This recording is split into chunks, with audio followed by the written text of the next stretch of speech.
అసలు తుఫాన్ ఎలా వస్తుందో తెలుసా? సముద్రం మొదట ప్రశాంతంగా ఉంటుంది, అలలు మెల్లగా తాకుతూ ఉంటాయి.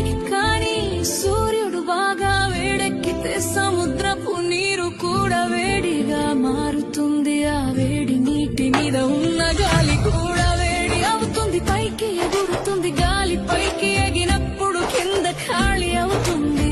అప్పుడు చుట్టుపక్కల చల్లని గాలి ఖాళీ నింపడానికి వస్తుంది. ఇలా గాలి ఎగరడం దిగడం మొదలవుతుంది. అలా తిరుగుతూ తిరుగుతూ ఒక పెద్ద చక్రంలా మారుతుంది. మొదట్లో అది సాధారణ మేఘంలా ఉంటుంది, కానీ కాసేపటికే ఆ మేఘం చీకటిగా